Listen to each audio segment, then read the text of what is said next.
Welcome to this very special edition of the KJ Masterclass Live, the show which ensures that you profit from your time spent here with experts, either through their industry insights, information, or simply learning from them. And today we have with us Machate. She is a publishing strategist, author, services expert, founder of the Writers Ally, and we'll learn from her how to write and publish the right book to elevate your authority, attract ideal clients, and grow your business. Welcome to the show, Ali. Thank you so much for having me, AJ.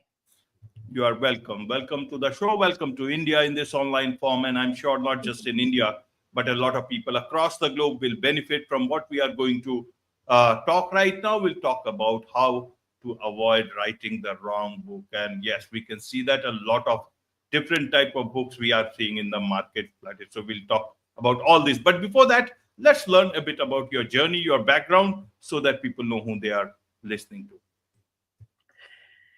Yeah, so I have been in book publishing for more than 25 years at this point, just over 25 years. I've always been a book nerd. I love to read. I love to write. I've always loved books. I've always loved being involved in projects that have to do with communication and the written word, the high school paper and literary magazine and all that kind of stuff. I started working for Simon Schuster, which is known as one of the big 5 publishers in New York City, when I graduated from school. And I really learned a lot there. I learned a lot about what makes books marketable, what makes them truly connect with their target audience, how to get a book out into the world, all of the different pieces it takes to make a really competitive commercial book. And I loved my time there. I worked with great people, and the industry, of course, for someone who loves books, is a wonderful place to be.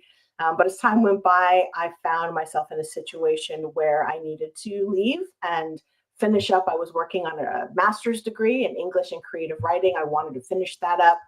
And I really wanted to work more directly with authors. Working in publishing, there are a lot of moving pieces and a lot of meetings and a lot of work that's going on. And I found myself just really wanting to get more involved in helping people to create books that they could use for different purposes. And right around that time, we were starting to see the rise of print-on-demand technology. And then not too long after that, we started to see people doing ebooks. We saw the rise of the Kindle and other venues for ebooks. And it suddenly became a really viable option for people to publish their own books. But it was really difficult to find quality help if you wanted to publish a book that could compete with things the major publishers were putting out. And that's where I got involved. I started freelancing first as an editor and a book doctor. I did some ghostwriting. I did some consulting. I really did a little bit of everything, and eventually started what is now known as the Writers Ally, which is my company where we provide author services to help authors who want to get published, either help them prepare their materials to submit to publishers or to get ready to publish their books themselves and compete in the marketplace.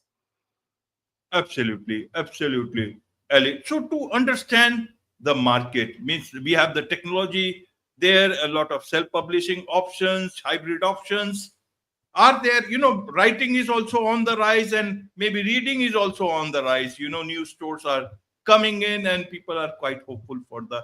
But are there more good books in the market or more bad books in the market, especially with AI coming in? How do you look at it as an editor? Yeah, no, that's a really great question. I think the answer is both, honestly. We have a very, very crowded marketplace, and that's both good and bad.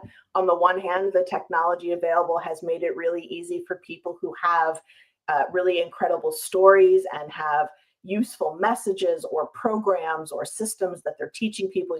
Coaches and consultants and service providers have more options than ever before to reach their target audience, to get and connect with people who are looking for what they have to offer, to make that connection. And I think more than ever, books are able to reach people and have an impact and change people's lives. So that's the upside.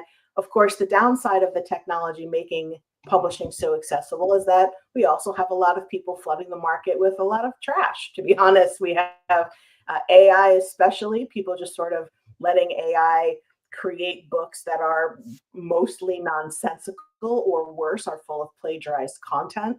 We have people who are, just taking books and just sort of pirating them and publishing books that don't belong to them under their name, under other people's names. We have a lot of people who mean well, who are publishing books that really are not ready for the marketplace, which again is where a company like mine comes in. We try to help people make sure what they publish is ready, but the fact is there are no barriers. So yeah, lots of good books, but also lots more bad books too.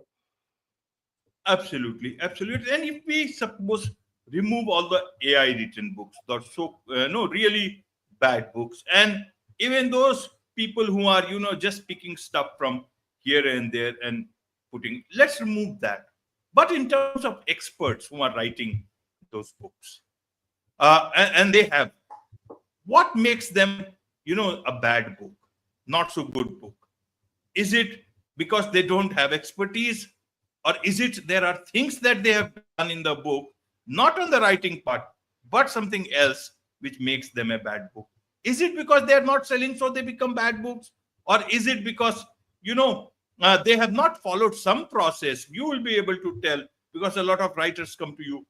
What is it that makes that? That brings me to this: what is a good book and what is a not so good book in today's time, by actual experts, not just people who are pretenders to the throne, somebody who is forcing themselves to be a writer. Yeah, absolutely. So one of the things that we've really seen, because it is so easy to publish a book these days, is of course we have this idea floating around that everybody should publish a book. Everybody needs a book, especially, as you say, experts. A lot of experts believe that they have to have a book.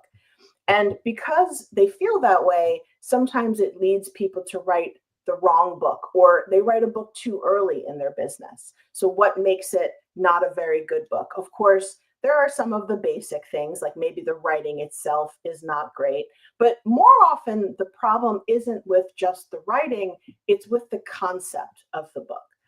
So for example, we often will see people in the coaching space who have built a coaching business helping other people to get through something or to accomplish something that they themselves have done, which makes total sense. You've had that experience, now you're teaching other people how to do it. But when they go to write the book, instead of writing the book that perhaps their clients really want from them, they want to understand how they think, they want to understand their program, their system, their ideas. Instead, they think, well, I want to show people how I came to do this. And then they write a memoir, which really is a literary story about a person's life. Now, your life might be very interesting, but there's a disconnect there, right? The first book that you write, unless you're very famous, probably shouldn't be your life story, because the people who work with you, as curious as they might be about who you are and where you come from, that's not really what they want from you. What they want from you is the solution to their problem. So you have a book now that it's not a bad book exactly. It could be very well written and it could be really interesting, but it might be the wrong book for that person, in the sense that that's not a book that's going to help them grow their business. It's not a book that's going to attract opportunities in the way that they hoped it would. So we see a lot of that kind of mismatch where people write a book and the book itself might be a good book, but it's still the wrong book if it isn't very strategically aligned with whatever that person wants to accomplish in their business. And the book isn't planned from the start to lead potential clients to take whatever that next step is. Absolutely. So, Ali, when does a good book start turning into a bad book in that process? What is that point? Or is it a bad book from the very beginning? Or is it a good book from the very beginning? Help us understand from that, so that those people who are either anywhere along those lines, or at the beginning, or planning to write, at least they know, okay, my process itself is wrong, or this is where I have taken the wrong turn and it's going to be disastrous for me. Help us understand with that sort of an expertise. You are the founder of the Writers Ally. When do you come into the picture? Help us understand from all these aspects for a writer. Yeah, absolutely. We got a lot of questions in there. So let's talk first about, course correction. You're working on the book. What are those points where you want to make sure you don't go too far off track, or how do you know you've gotten off track? So the first thing that I would say is, if you're writing a nonfiction book that you're hoping to use as part of your business, if you're hoping that it's going to grow your business, help you get more visibility, help you be seen as an expert, you want to take a step back, if you haven't already, and really think about who the book is for. Make sure that the person you're writing the book for is the same person you want to work with. Now, it seems really obvious, but a lot of people don't really take that step, and they just sort of think, well, I'm going to put a book out there and it's going to attract a whole lot of people, right? It's going to be for everybody. My book could help lots of people. But the reality is, if you're talking to everyone, then you're going to be connecting with no one. So you really want to make sure whatever ideas you're putting down, that you're not just writing something that's driven internally by you. A lot of people sit down to write books because they have something they want to say, or they have something they think people need to hear. And that's understandable. But somewhere along the process, if you don't take a stop, a pause, and start to shift and stop thinking about what you want to do with the book and start thinking about the person you're trying to connect with and what they want to hear from you, what they're interested in, what their pain points are, what their problems are, then they're not going to buy the book, right? Nobody buys a book because of what the author thinks we need to hear. We buy a book because of something we need and something that we want. So somewhere in that process, it's really important to make that shift. So if you started writing a book because everyone told you you needed a book, or because you had something you really wanted to say, take a minute and just spend a little time connecting the dots between whatever it is you want to say and what your ideal reader or your target audience, who hopefully is the same as your ideal client, really needs to hear in order to know, like, and trust you, and hopefully to want to come and work with you, or take advantage of whatever it is you have available for sale. Right, Ali. So when do you come into the picture? Is it before the book, between the book, or after the book? How does it work for you best? What is the best time for you to come in, and what is it that they can do to get the best help possible? Normally, authors think, first let me write my book, and once it is written, they think I'll make the changes whatever editor says, and then I will think, if it is getting traditionally published, I will go that path, and then it should be a bestseller. Means everybody, no harm in thinking that way, but in terms of the process, what's the best way for them to look at your services, your contribution to their writing part? Yeah, well, we can come in several different places. It all depends on the author. So we do have some services where I will do a private consultation with an author if they're not sure. Maybe they have a business, they have a few ideas, and they're just not sure which idea they want to write about or what's going to be the best ROI. I'll do private consultations to help them figure that out. We also offer outlining services. So if you need a little help figuring out the structure of your book and understanding exactly how you want to organize those ideas, or maybe you have too many ideas and you need help narrowing it down and just really making sure that you have a good, clear plan for the book, we can help with that. Often we have a period where people are writing the book. We don't offer a lot of services there. I do have a lot of book coaches in my network that I'm happy to introduce people to.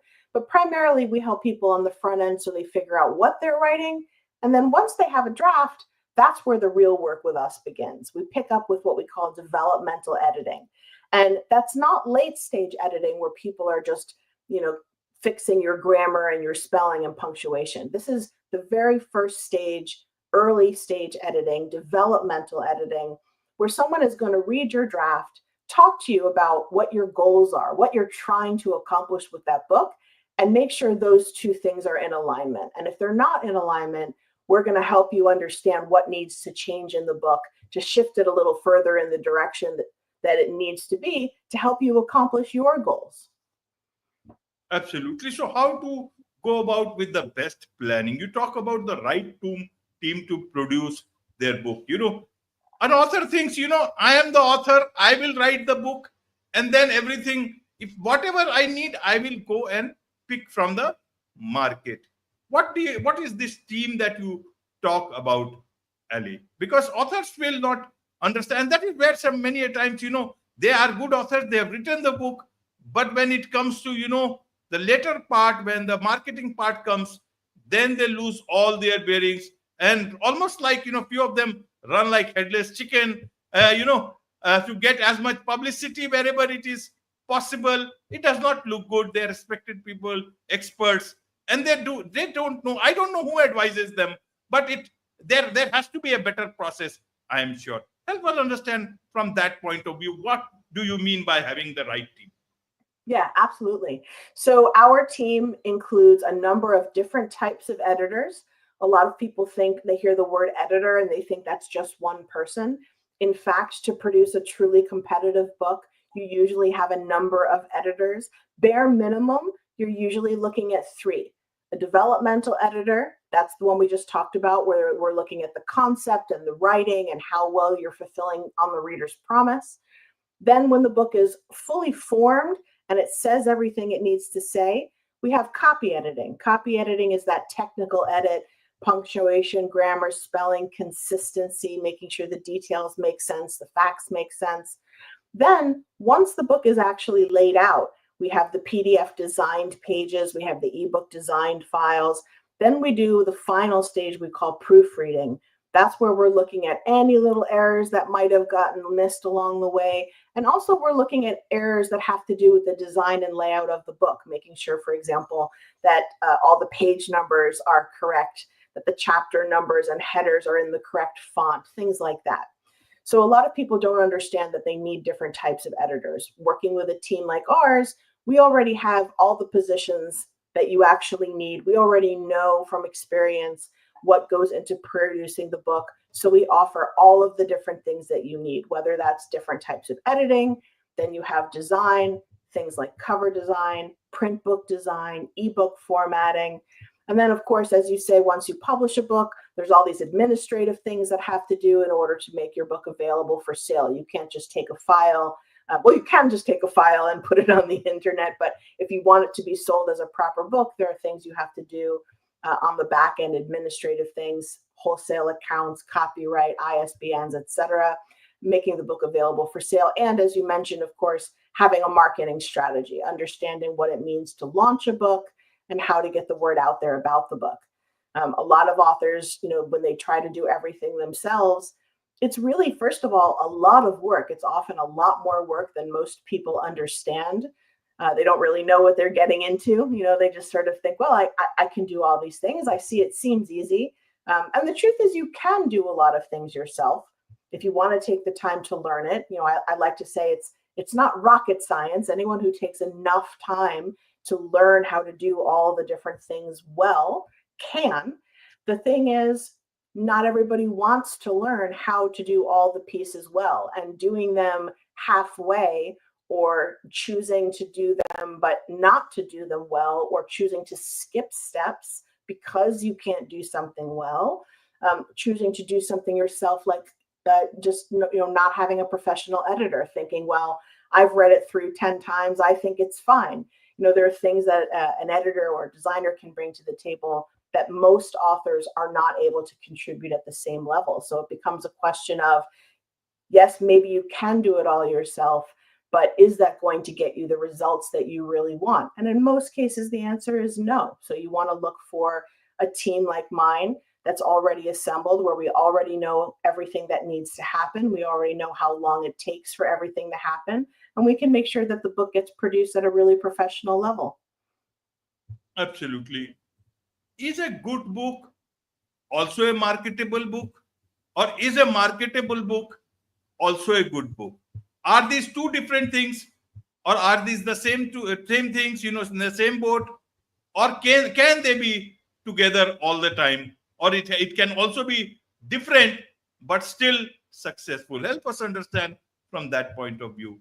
Yeah, marketability is really important. A lot of people talk about wanting to write a good book or publish a good book, and they don't understand that there's a difference between a good book and a marketable book. They can be the same. We want to see them be the same. Hopefully, in an ideal world, we have a good book that is also marketable. But sometimes people can write a book that is objectively well done. It might be well written. The story might make sense. The information or the systems or the ideas conveyed in the book might make perfect logical sense and be interesting.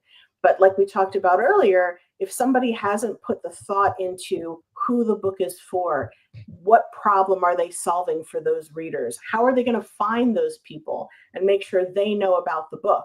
It can be possible to write a book that's perfectly good, but not marketable.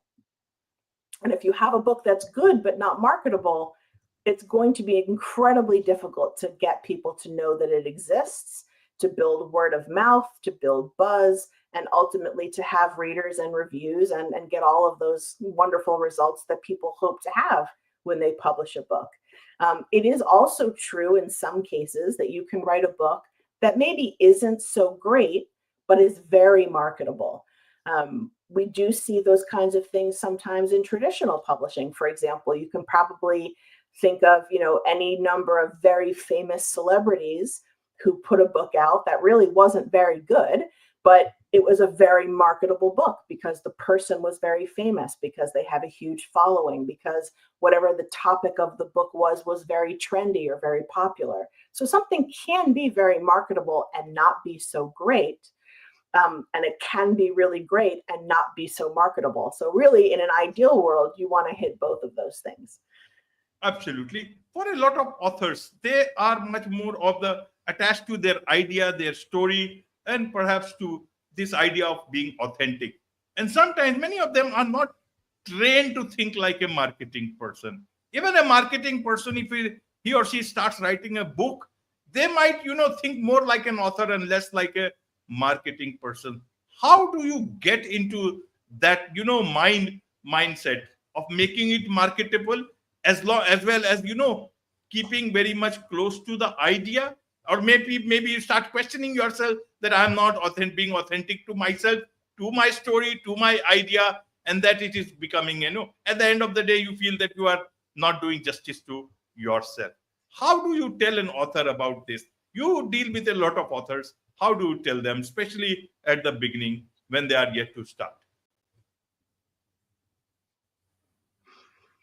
Yeah. So often when I have those conversations, we talk about a few different things. So first of all, we talk about, what does success look like for the author? Everybody has a different idea of what success means to them, what they're going to be happy seeing. Some people are very happy if the book goes out and sells a few hundred copies. For other people, they're not happy unless it has 100 positive reviews on Amazon and brings in lots of work.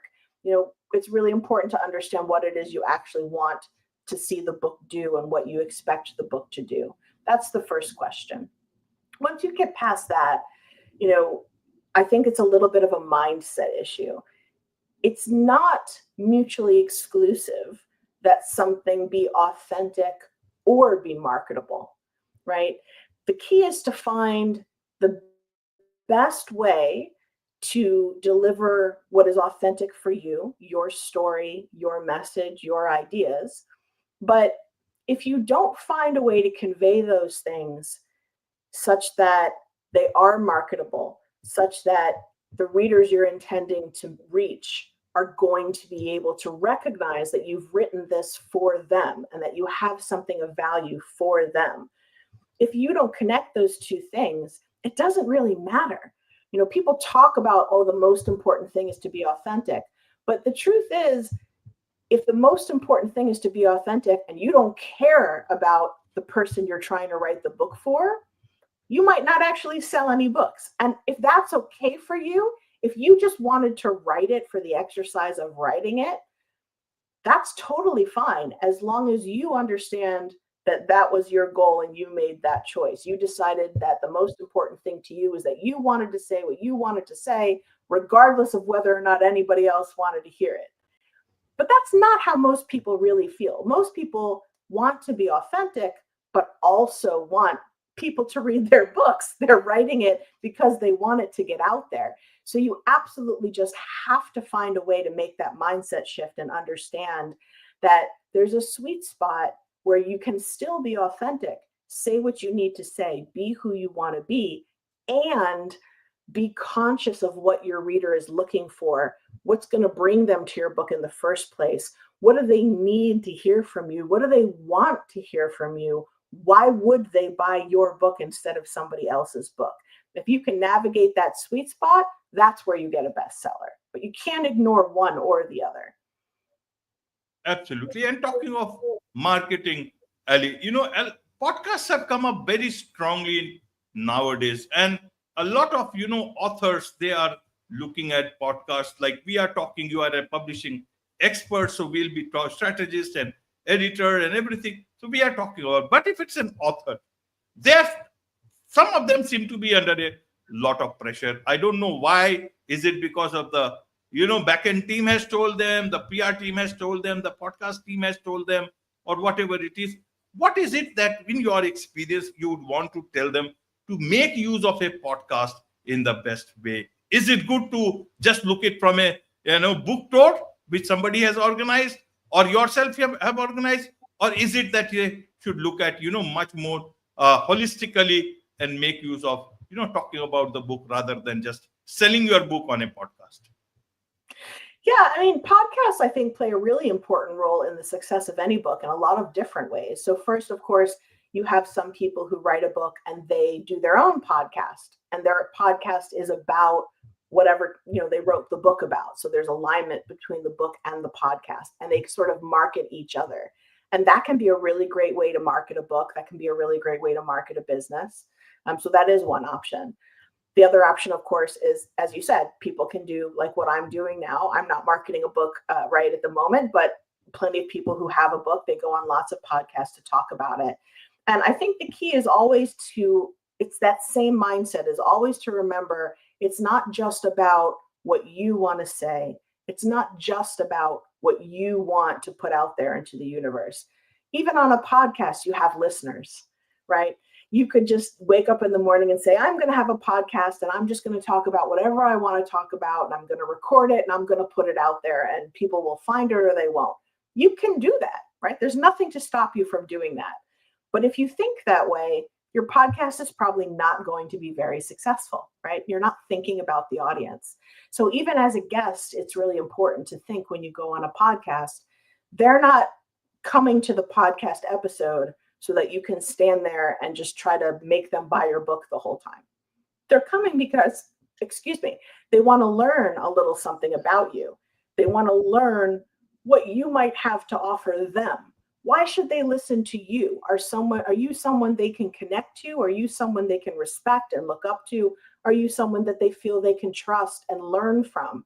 That's what you're really doing if you're an author going on podcasts. You're trying to build that trust. You're trying to share a little bit of who you are, authentically, of course, but also you're trying to give them a taste of what they're going to get if they go and read your book.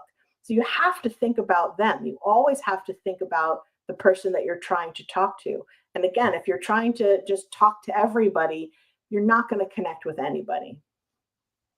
Absolutely. Absolutely, Ali. So in a nutshell, if you would want to leave some tips for a lot of these budding authors, aspiring authors, and already who are in the midst or who have already written the book, but are not getting the right kind of reviews, nor people are buying. And obviously I could not have asked all the questions that you would want to answer. So anything of that sort, please, include those in the tips. Yeah, so some tips. So first of all, don't write your book in a vacuum. To some extent, the writing part happens in a very individual, sort of private way, but it does take a village to produce a good book, whether that means just talking to other authors and learning about what other people have done, making connections so that you can do cross promotions, hiring editors and designers, learning from consultants, going to events, at the very least, interacting with your readers. It's never really just something that happens in a vacuum. So, remember all those other people that can be involved. Remember that there are other people who should be involved. That's sort of the first thing. The second thing that I would just say is, if this is your first book especially, you don't have to do it alone. And you don't have to figure out all the things. You don't have to learn how to reinvent the wheel. There are plenty of reputable people out there who can help you. There are plenty of great resources. Really, at any price range, you can find DIY online courses, all the way up through companies like mine that can help do a lot of the things for you. Whatever help you need, there is help available. So take some time to think about where you need support, what you really do well and what you don't really understand, and make sure that you can fill in those gaps with people that you can trust. And last but not least, I would just invite people to please come visit us at thewritersally.com. I do an open Ask Me Anything session once a month. If you come and sign up for our mailing list, we have a lot of really great free resources to help you understand what the right book for you is, how you might want to publish that book, what your options are. And of course, then if you get on the list and you see the invitation for our monthly session, if you have more individual questions, you can always come and ask me. I really like to be a resource and be available to people. Absolutely. So what's the best way for them to connect with you, Ali? The best thing is to come to our site, thewritersally.com. You'll see that there's a number of free gifts. You can opt in for the free gifts and give us your name and email address to get on the list. And then you'll be invited and given access to all kinds of other things. Wonderful. With this, it's a wrap on this very special edition of the KAJ Masterclass Live. Thank you so much indeed for joining us. Thank you for having me. I really had a good time.